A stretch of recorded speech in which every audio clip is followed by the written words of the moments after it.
Well, this is probably my most favorite topic of our whole entire deal, other than probably the negotiation part of taking a deal down. So you guys hit on a couple key points that I want to start off with. And number one is you guys need to really know your market.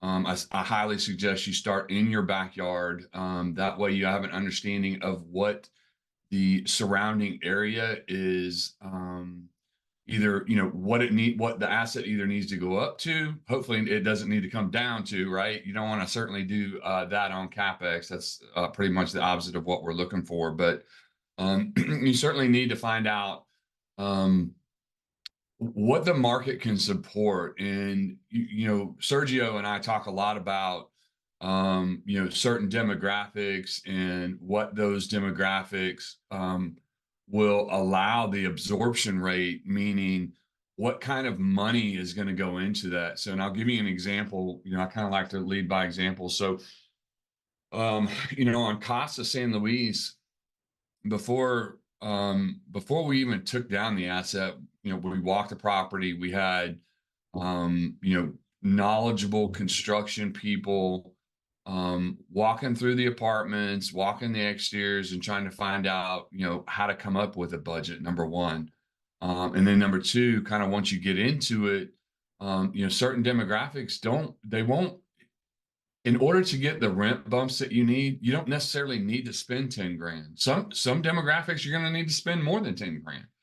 But and that's what I mean by knowing your market. Are you in a certain demographic that doesn't need a dishwasher, for instance? Some of the Hispanic cultures and communities, they don't care about a dishwasher. What they care about is lots of storage space. What they care about is a nice, appliances need to be in order with, there's a lot of home cooking going on.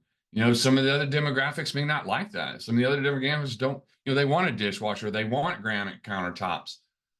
So in our niche that we found, we went in and we didn't know, kind of how this was going to play out in specific on Casa San Luis. So we ended up budgeting like 10K a door. Well, we've done so well on that property that we ended up, as Jana alluded to a few minutes ago, we vertically integrated our construction team, which just made sense to be able to control the budget and the schedule. But we also were able to cut that budget in half. We went in at a 10K a door pop. We figured out very quickly that we could get it done for about 4,500 and still achieve the rent bumps, which, ultimately when that happens, everybody knows that just goes straight to the bottom line. So when you're able to achieve those rent bumps at $200, $300, $400, whatever that gap is, for a more economic value, or that you see that you can save, 50 or 60%, either by making sure you got the right team members, in play and on board, and to, if and when you do, you can vertically integrate maybe a construction team or a property management team, which we won't get into today. But so capex is very important. Just going back to the beginning, it's so important, you guys, to know the market, and being able to walk the properties across the street, see what they're getting, do a little secret shopping. This is going to come into play not only on capex, but really just to gain more knowledge about the area, about the kind of rents you think you can get when you're doing your underwriting. So being able to do that and starting in your own backyard is a huge, huge advantage.